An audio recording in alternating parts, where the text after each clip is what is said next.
오늘 우리 주신 하나님의 말씀은 누가복음 12장 13절로 21절까지 말씀을 찾겠습니다.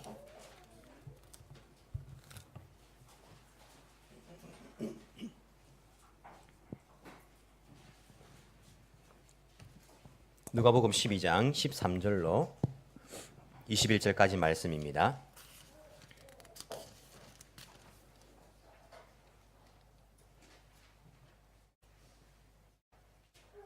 누가복음 12장 13절에서 21절까지 말씀.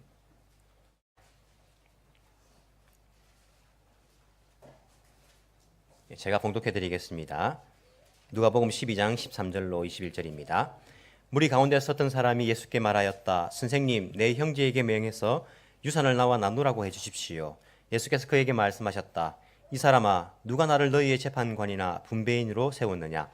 그리고 사람들에게 말씀하셨다. 너희는 조심하여 온갖 탐욕을 멀리하여라. 재산이 차고 넘치더라도 사람의 생명은 거기에 달려있지 않다. 그리고 그들에게 비유를 하나 말씀하셨다. 어떤 부자가 밭에서 많은 소출을 거두었다. 그래서 그는 속으로 내 소출을 쌓아둘 곳이 없으니 어떻게 할까 하고 궁리하였다. 그는 혼자 말하였다. 이렇게 해야겠다. 내 곡간을 헐고서 더 크게 짓고 내 곡식과 물건들을 다 거기에다가 쌓아두겠다.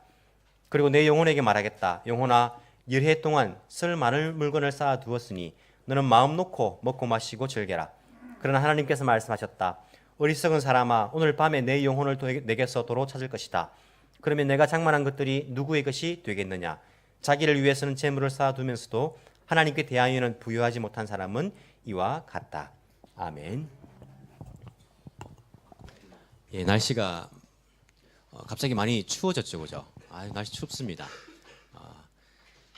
여러분들의 얼굴도 추워서 얼어 있는 것 같습니다. 하나님께서는 우리의 얼굴을 도우시는 하나님이십니다. 하나님께서 우리의 얼굴을 도우신다는 것들을 여러분 얼굴을 통해서 한번 보여주시기 바랍니다.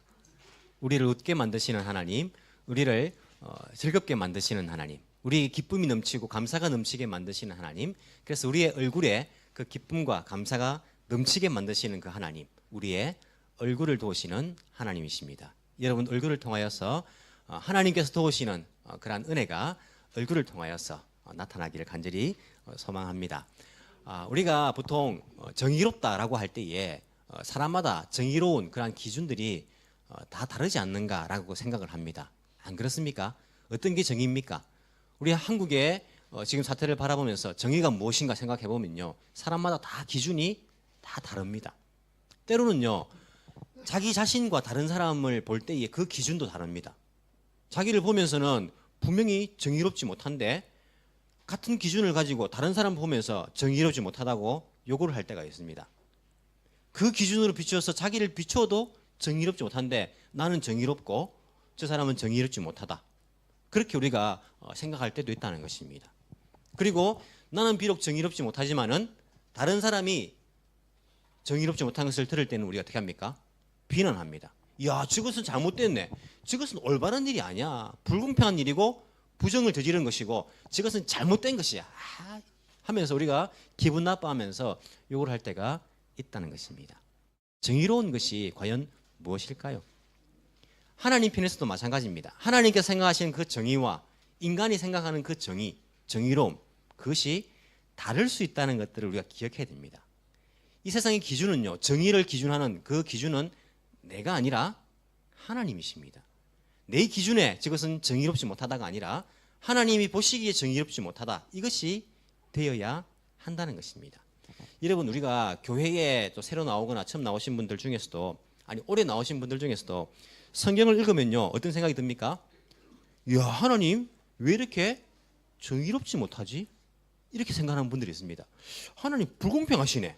누구는 살려주고 누구는 죽이라 하고, 야, 하나님 이게 정의롭지 못해가지고 불공평 하나님이라면 나는 하나님 믿을 수가 없네.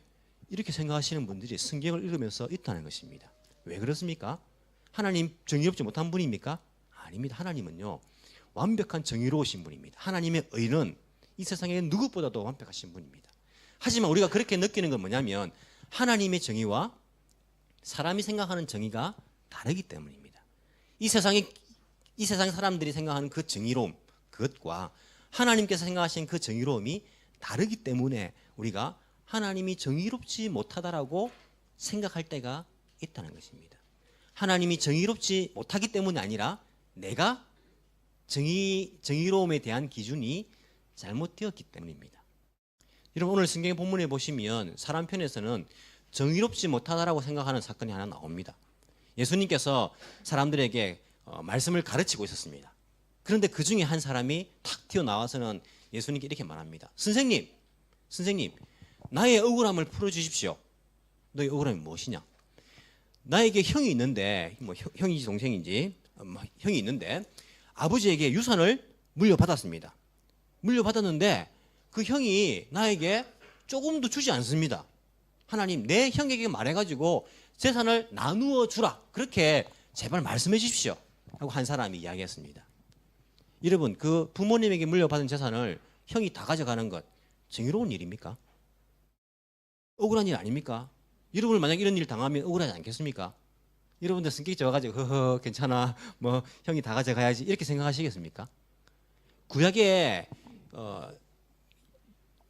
율법학자들이 구약 율법에 기준하여서 그들의 규칙을 만들었는데 그 규칙에 의하면 장자에게 2배의 유산을 줍니다.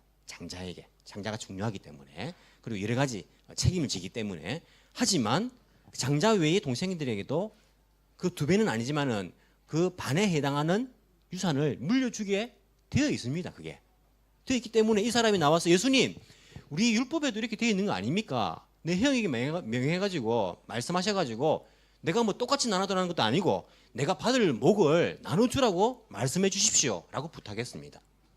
여러분 이렇게 부탁하는 게 정의로운 겁니까? 정의롭지 못한 겁니까? 우리가 생각하기엔 정의로운 거 아닙니까? 당연한 거 아닙니까? 형이 욕심이 많아가지고 형이 다 가져가 버린 거예요. 이런 형이 다 있나? 동생에게 절반이라도 나눠줘야지. 여러분이 지금 여러분 일이 아니라 가지고 이렇게 편안하게 앉아 있는지 모르는데 여러분 당해보십시오. 얼마나 억울한가.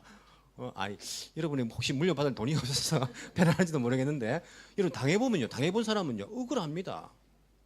만약에 아버지 재산이 100억이 되는데 형이 다 가져가 버리고 나에게는 조금도 안 준다 생각해 보십시오. 얼마나 억울하겠습니까? 재판을 걸어서라도 이것은 우리가 받아야지 라고 생각할 겁니다. 그런데 예수님께서는 어떻게 대답하십니까? 예수님께서 그래 그런 일이 있었다고? 이런 정의롭지 못한 일이 있나? 형을 당장 불러와. 내가 혼을 내주겠어. 조금이라도 내가 받게 해줄게. 이렇게 해야지 우리 주님 아닙니까? 우리 주님 뭐라고 대답하십니까? 우리 주님은요 이렇게 말씀하십니다. 야 이 사람아, 그 동생이 그 사람에게 야 이 사람아, 누가 나를 너희의 재판관이나 그 재산을 나눠주는 분배인으로 세웠느냐? 이 말씀의 뜻이 무엇입니까? 이런 무슨 뜻인지 모르겠습니까? 예수님은 그 일에 관심이 없다는 겁니다. 이 사람아, 누가 나를 그 재산 나눠주는 사람으로 세웠느냐? 하시면서 뒤에 계속 뭐라고 말씀하십니까? 그 사람을 포함해서 모든 사람들에게 말씀하십니다. 야, 너희들 조심하여라. 온갖 탐욕을 멀리하여라. 여러분 이 말을 듣는 그 예수님께 부탁한 사람은 어떤 느낌을 들겠습니까? 예수님 나에게 탐욕 때문에 이렇게 말한다고 생각하시는가 보다. 시험이 들어가지고 교회에 안 나오게 됩니다. 나에게 탐욕스러운 사람이라고 우리 주님 그렇게 말씀하시는가 보다. 그 말 하시고 바로 사람들에게 말씀하시거든요. 그 말 듣고 야 이 사람아, 누가 내가 너 유산 나눠주는 사람 세웠느냐 하면서 사람들에게 너희들 온갖 탐욕을 조심해 이렇게 말씀하시는 거예요. 그렇게 하시면서 재산이 차고 넘치더라도 사람의 생명은 거기에 있지 않다. 이렇게 예수님께서 사람들에게 말씀하신 것을 볼 수가 있습니다. 예수님의 정의로움은 우리와 다릅니다. 사람이 생각하기에는 세상의 법에 의해서도 이것은 당연히 나눠줘야 되는 거 아닙니까? 라고 우리는 생각하지만은 예수님은 그 일에 죄송하지만 관심이 없으십니다. 여러분 제가 한국에서 목회할 때에 우리는 주로 예배드리러 많이 갑니다. 어떤 예배를 많이 드리냐면 돌이 되면 돌 예배, 그리고 초상이 나면 또 발인 예배, 뭐 입간 예배, 발인 예배 이런 예배들 또 드리고 하기도 하고, 또 하나가 성도들 가운데에 누가 가게를 새로 오픈을 했다. 그러면 가서 뭐 합니까? 개업 예배를 드립니다. 그래서 우리는 개업 예배 꼭 가면 이제 취지 좋지 않습니까? 이 가게 시작하기 전에 우리가 먼저 하나님께 예배 드리고 그렇게 예배 이제 이 가게를 시작하겠다 이런 마음으로 개업 예배를 드립니다.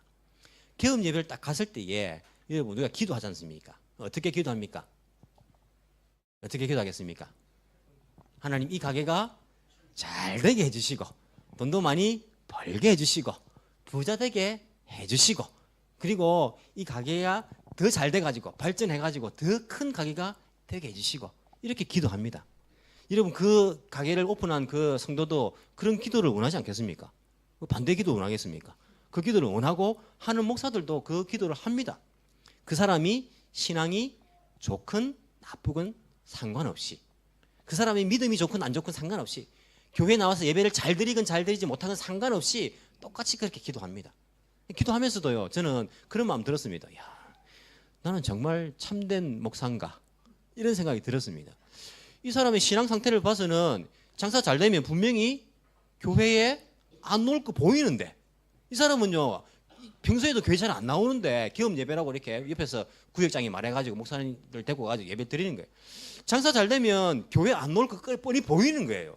바빠가지고 일요일도 오픈해야 되고 일요일도 장사해야 되고 교회 안 올 거 뻔히 보이고 그리고 돈이 많아지고 이렇게 부자가 되면요 하나님으로부터 멀어져가지고 자기 인생 즐기면서 살 것 눈에 뻔히 보이는데 내가 이 보이는데도 불구하고 그 앞에 앉아가지고 하나님 이 가게는요 잘 되면 안 됩니다. 이 사람만 잘 되면 교회 안 나올 거거든요. 이 사람은요 돈 많이 벌면 안 됩니다. 하나님으로부터 멀어질 거거든요. 하나님 이 사람 믿음 좋게 해주세요. 이렇게 기도하는 게 맞는 것 같은데 그렇게 입에서 안 나온단 말입니다. 그렇게 하나님 위하든가 장사 잘 되게 해주시고 돈 많이 벌게 해주시고 이렇게 기도한단 말입니다. 그러면서 이 내 마음속에 참 고민이 많았습니다. 이렇게 기도하는 것이 맞는가? 우리 예수님께서도 과연 그것을 원하시는가? 그렇게 생각해 보면 내가 참된 목자인가? 참 심각한 그 마음속의 갈등들이 있었다는 것입니다. 여러분 예수님은요 사실 거기에 관심이 없을 수 있습니다. 예수님 말씀 보십시오. 얘들아 부자가 얼마나 천국에 들어가기 힘든지 낙타가 바늘 구멍으로 들어가는 것보다 부자가 천국 들어가는 것이 훨씬 더 힘들단다. 우리 보고 부자 되란 말입니까? 부자 되지 말란 말입니까? 어떻게 이름을 받아들이십니까? 예수님의 관심은 과연 어디에 있단 말입니까? 그러면서 예수님께서 한 가지 비유의 말씀을 사람들에게 해주셨습니다. 그 비유가 성경 뒤에 우리가 읽은 본문에 보면 나옵니다. 어떤 이야기입니까? 자, 어떤 부자가 있었다. 부자가 있었는데 그 해에 이 풍년이 들어가지고 아주 많은 곡식들을 거둬들였다. 그리고는 이 곡식들이 너무 많아가지고 창고에 쌓아둘 곳이 없었다. 그래서 창고를 새로 짓기로 결심했다. 이런 이야기입니다. 이때는 주로 사람들이 농사 지으니까 농사 짓는 사람들이지 않습니까? 이때 뭐 지금처럼 뭐 비즈니스를 하거나 뭐 보험을 팔거나 뭐 아니면 여러 가지 지금 여러분들이 하는 일들을 하지 않았을 거지 않습니까? 주로 농사거든요. 그러니까 예수님께서 이 비유를 들은 거예요. 지금으로 말하면 어떤 겁니까? 말하면 가게를 열었는데 아주 장사가 잘 된 거예요. 평소보다 너무너무 잘 돼가지고 이 재산을 쌓아둘 곳이 없. 내가 이 재산을 어떻게 하지? 이런 고민이 든 거예요. 주식에 투자했는데 대박이 터진 거예요. 이야, 이 많은 돈들을 어떻게 하지? 이런 고민이 든 겁니다. 부동산에 투자했는데 이 땅값이요 10배는 오른 거예요. 무슨 생각하겠습니까? 또 어디에 투자하지? 이 돈 가지고 이런 상태가 되었다는 겁니다. 그러면서 이 사람처럼 내가 새로운 창고를 더 많이 만들어 가지고 가득가득 쌓아 놔야지. 올해뿐만 아니고 내년에도 또 이렇게 많이 벌어들이면 창고가 있어야 될 거 아니냐. 그러니까 내가 창고를 만들어야지. 내가 또 새로운 곳에 투자를 해야지. 이런 상태가 되었다는 것입니다. 이런 부자가 있었다라고 예수님께서 말씀하십니다. 그러면서 부자는 자기 영혼에게 말합니다. 영혼아, 여러 해 동안 쓸 많은 물건을 쌓아두었으니까 너는 마음 놓고 먹고 마시고 즐겨라. 이렇게 말하는 부자가 있었다고 말씀하십니다. 여러분 오늘날 세상 사람들이 제일 하고 싶은 말 아닙니까? 여러분들 제일 하고 싶은 말이 이 말 아닙니까? 내 영혼아, 야, 여러 해 동안 쓸 많은 물건을 쌓아두었으니까 지금 통장에 이 예금이 가득가득 쌓여있으니까 평생 쓰고도 남을 돈들이 쌓여있으니까 자 이제는 됐다. 마음 놓아라. 마음 놓고 먹고 마시고 인생을 즐겨라. 이렇게 자기 영혼에게 말할 만큼 많은 돈을 버려들였다라고 이야기하고 있습니다. 이런 부자가 있었다고 예수님께서 말씀하십니다. 그러면서 그 부자에게 하나님께서 말씀하시는 장면이 뒤에 나옵니다. 그 사람에게 뭐라 말씀하십니까? 이 바보 같은 녀석아, 어리석은 사람아. 지금으로 말하면 이 바보 같은 인간아, 어리석은 사람아, 오늘 밤에 내 영혼을 내게서 도로 찾을 것이다. 그러면 내가 장만한 것들이 누구의 것이 되겠느냐. 이렇게 말씀하신다는 겁니다. 무슨 말씀입니까? 너가 그렇게 참고 지어도 오늘 죽어버리면 그것이 누구의 것이 되겠느냐. 이 말씀입니다. 여러분, 예수님의 관심은요, 이 부자가 쌓아놓은 그 창고에 쌓아놓은 그 재물에 있었던 것이 아니라 어디에 그 관심들이 있었습니까? 그 영혼에 관심이 있었습니다. 우리 주님은요, 영혼에 관심이 있습니다. 이 영혼이란 말이 뭡니까? 헬라어 단어에 보면 프시케라고 되어 있는데, 이 단어는 다른 성경 본문에서는 목숨이라는 그 단어로 사용되었습니다. 예수님께서 십자가에 우리를 위해서 목숨을 버려주셨다. 이 목숨이 프시케, 이 영혼이라는 단어입니다. 즉 무슨 말입니까? 생명. 사람의 목숨, 영혼, 목숨, 생명, 이 말입니다. 예수님은요, 우리의 생명에 관심을 가지고 있습니다. 여러분, 한국에서 목사님들이 잘 말씀해 주지 않는 이야기를 제가 한번 할까요? 어떤 이야기? 듣고 싶지 않는 이야기일 수도 있는데, 사실 예수님은요, 우리가 부자 되는 일에 관심이 없으십니다. 우리는요, 예수님께서 우리를 부자 되게 해주시는 분이고, 주님도 우리가 부자 되기를 원하시죠? 이렇게 생각하시는데, 사실은요, 예수님께서는요, 우리가 부자 되는 일에 그렇게 관심이 없으십니다. 그래서 뭐라 하십니까? 야, 이 사람아, 누가 너희들을 재물을 나눠주는 사람으로 나를 삼았느냐? 너에게 재물을 갖다 주는 사람으로 나를 삼았느냐? 너희들 온갖 탐욕을 조심하여라. 예수님께서 그렇게 말씀하시는 것입니다. 오늘 너희들이 재물을 이렇게 많이 쌓아놓아도 오늘 밤 내 생명을 도로 찾으면 이것이 누구의 것이 되겠느냐? 예수님께서 그렇게 말씀하신다는 것입니다. 목사님, 왜 성경에도 있지 않는 그 이야기를 하십니까? 왜 하나님은 우리가 부자 되기를 원치 않습니까? 왜 그렇게 생각하십니까? 이렇게 말씀하실 분 계십니까? 제가 성경에 나온 말씀을 통해서 한 말씀 드려볼까요? 시편 62편 10절, 재물이 늘어도 거기에 마음을 두지 말아라. 재물에 마음을 두지 말라고 하십니다. 잠언 11장 28절, 자기의 재물을 의지하는 자는 망하려니와 의인은 푸른 잎사귀 같아서 번성하리라.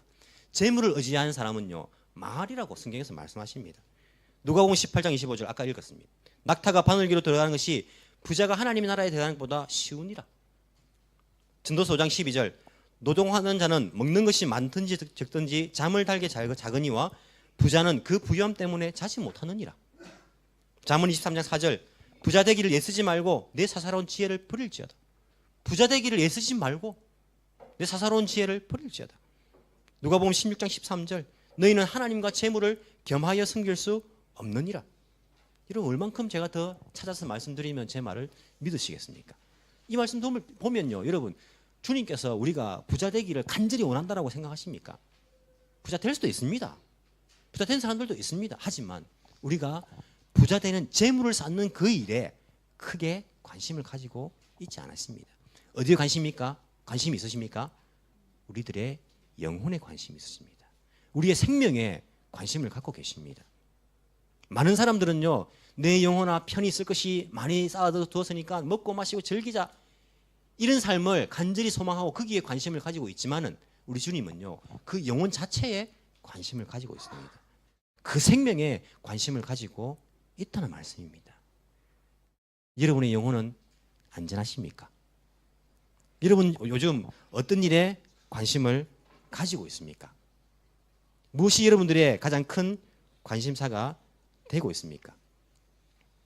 재물을 쌓는 일입니까? 야, 내가 노후 준비 열심히 해가지고 나중에 걱정 없이 살고 싶다. 그 일이 여러분들의 최고의 관심사이십니까? 아니면 여러분들의 그 영혼에 관심을 가지고 있으십니까? 우리 주님께서 2000년 전에 이 땅에 오셔가지고 우리를 위해서 십자가에 죽으셨습니다. 예수님께서 십자가에 죽으신 것이 무엇 때문입니까? 왜 예수님께서는 십자가의 그 고통을 당하시면서 죽으셨습니까? 우리를 부자되게 만들기 위해서, 우리에게 재물을 쌓아놓고 살게 그렇게 만들어주기 위해서 십자가에 죽으셨습니까? 예수님께서는요, 우리의 영혼을 살려주기 위해서, 우리에게 영원한 생명을 주기 위해서, 죄 용서받고 하나님 나라에 들어갈 수 있는 그 사람을 만들기 위해서 십자가에서 죽어주신 것입니다. 하지만 많은 사람들은 그 십자가 밑에 내려와서 십자가 밑에 꿇 앉아서 어떻게 기도합니까? 주님, 부자 되게 해주세요. 돈 많이 벌게 해주세요. 돈 걱정 안 하고 살게 해주세요. 많은 사람들은 그 십자가 밑에서 그것들을 간구하고 부르짖고 살아간다는 것입니다. 여러분들의 영혼을 위해서, 생명을 위해서 기도하시고 관심을 가지시고 부르짖으시기 바랍니다. 내 영혼은 안전한가? 나는 생명을 얻는 그 일에 관심을 가지고 있는가? 예수님께서 이 말씀을 이렇게 끝을 내고 있습니다. 21절에 보시면 자기를 위해서는 재물을 쌓아두면서도 하나님께 대하여는 부요하지 못한 사람은 이와 같다. 이렇게 이 말씀을 끝내십니다. 무슨 말씀입니까? 자기를 위해서 재물을 쌓아두는 것은 이해가 됩니다. 우리가 뭐 걱정 없이 살려고 재물을 쌓아두는 것, 그런 사람들. 하나님께 대하여 부요하지 못한 사람은 이와 같다. 하나님께 대하여 부요한 것은 어떤 것입니까? 여러분, 하나님께 대하여 부요한 것은 어떤 것일까요? 무엇이라고 생각하십니까? 하나님께 대하여 부요한 것, 어떤 뜻이라고 생각하십니까?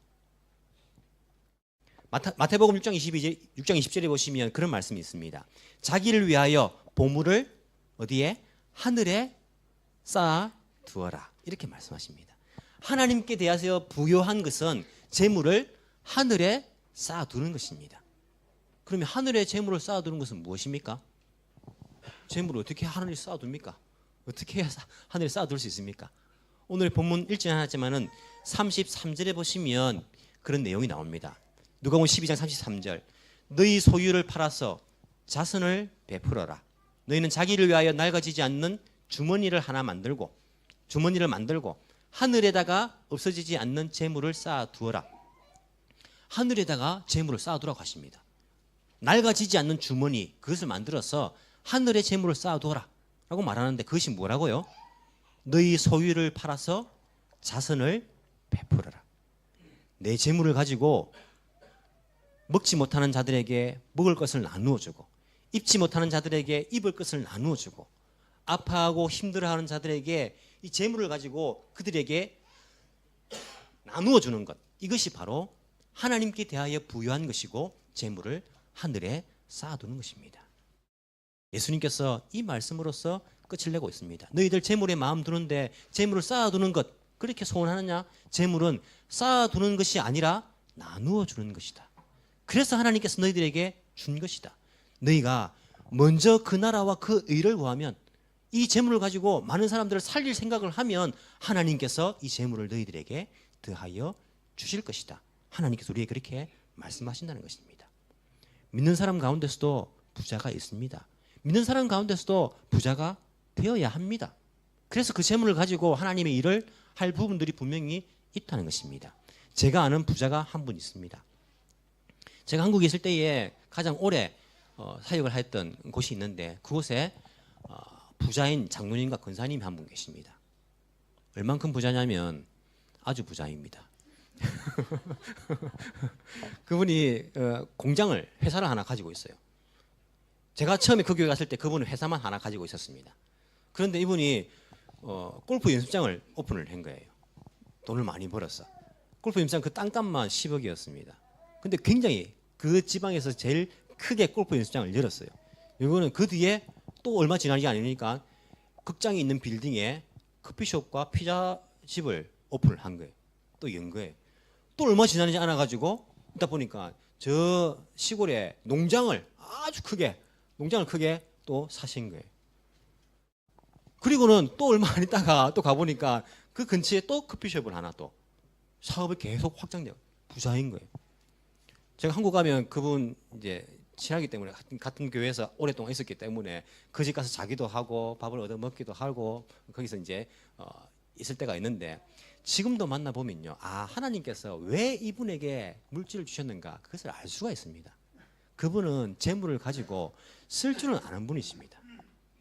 고생해가지고 사업이 실패해가지고 정말 단칸방에서 고생하는 때가 있었습니다.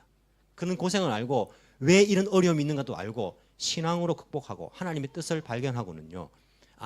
내가 재물이 생기면 하나님의 일을 해야겠다는 그러한 뜻을 세웠습니다. 그리고는 회사를 경영해가지고 돈이 그 손에 들어왔을 때에 그것을 가지고 하나님의 일에 쓰기 시작했습니다. 골프 연습장을 세울 때에 그때 분명히 제가 기억합니다. 어떤 이야기를 했냐면 목사님 이 골프 연습장은요 여기서 나오는 것 가지고 선교할 겁니다. 하나님이 일을 할 것입니다. 이렇게 이야기했습니다. 그래서 그 골프 연습장에 그 지방의 목사님들은요 공짜로 다 오게 했습니다. 공짜로 다 레슨 받고 다치게 하고 막 그렇게 진짜 아마 지금도 그렇게 할 겁니다. 그렇게 하고 그렇게 나오는 것들을 가지고 선교하고 그게 옆에서 보이지 않습니까? 지금도 자기가 부자라고 목에 힘주고 그렇게 하지 않습니다. 정말 하나님께서 맡겨주신 그 일을 위해서 그 돈을 쓰십니다. 여러분 하나님께서 우리에게 재물을 주시는 것은 그것을 가지고 쌓아두라고 주신 것이 아니라 그것을 가지고 나눠주라고 우리에게 주신다는 것입니다. 그것이 바로 하늘의 보물을 쌓아두는 것이요 바로 하나님께 대하여 부여한 것이라고 우리에게 말씀하고 있습니다. 여러분 성경을 읽어보십시오. 읽어보시면요 하나님께서 우리에게 말씀하시는 것이 너희들이 가진 것 가지고 불쌍한 사람들 가난한 사람들 나눠줘라 이 이야기가 얼마나 많은지 모릅니다. 심지어는요 마태복음 10장 42절에 보시면 어떤 이야기 있습니까? 너희들이 내 이름으로 어린 소자에게 어린 아이에게 물 한 잔 줬다면 그거라도 반드시 하늘 아버지가 하늘 상급으로 갚아 주시겠다라고 그렇게 말씀하고 있습니다. 이런 물 한 잔이 뭡니까? 물 한 잔. 물 한 잔 나눠주는 이 나눠줌도요 하나님께서 기억하시고 갚아 주시겠다는 거예요. 우리에게 주신 것 가지고 하나님께서는요 다른 사람을 살리길 원하십니다. 다른 영혼들을 부여하게 만들길 원하십니다. 다른 생명을 살리기를 간절히 원하신다는 것입니다. 왜냐하면 우리 주님께서는 물질에 관심이 있는 것이 아니라 그 생명에 관심이 있기 때문에 그 영혼에 관심을 가지고 있기 때문에 주님께서 그렇게 우리에게 권면하시고 가르치고 있는 그 내용들을 우리가 보고 있다는 것입니다. 여러분들은 어떤 일에 관심을 가지고 있습니까? 여러분들의 영혼에 관심을 가지시기 바랍니다. 오늘 밤 하나님께서 여러분들을 불러가신다 해도 여러분들의 영혼은 안전하십니까? 여러분들의 영혼은 하나님과 함께 천국에 거할 것이란 확신을 가지고 계십니까? 하나님께서 여러분들에게 물질을 주신다면 그 물질을 가지고 생명을 살리시기 바랍니다. 영혼들을 돌보시기 바랍니다. 그것이 하나님께서 우리에게 명하신 것이고 하나님께서 기뻐하신 것이며 우리에게 물질을 주신 이유이기도 합니다. 평생 영원히 이 땅에서 살 것처럼 하나님께서 주신 사명을 위해서 사십시오. 하지만 오늘 당장 죽을 것 같은 그런 마음을 가지고 베풀어주는 나눠주는 그런 삶을 살아가시기 바랍니다. 그런 분들에게 하나님께서 먼저 그 나라와 그 일을 구하는 자들에게 이 땅에 필요한 모든 것들을 더하여 주시는 그런 놀라운 역사가 축복이 임하기를 간절히 소망합니다. 기도드리겠습니다.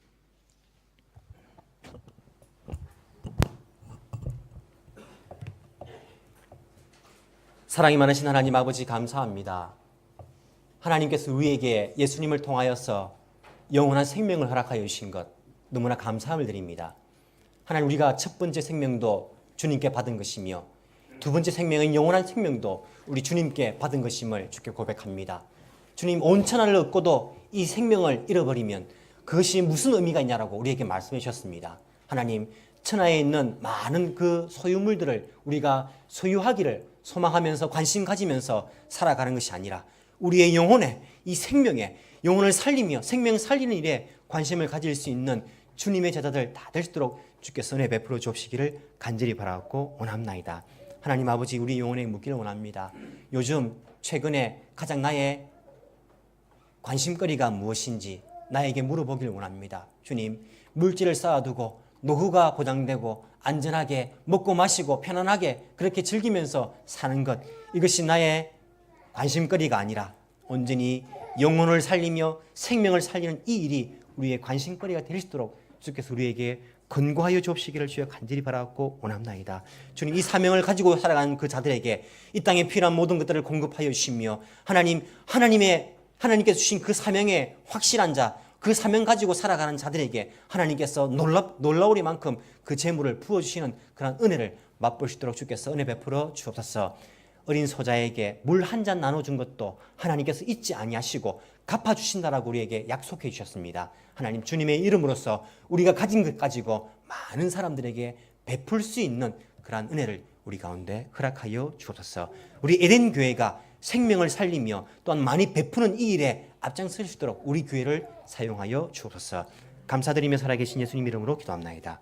아멘.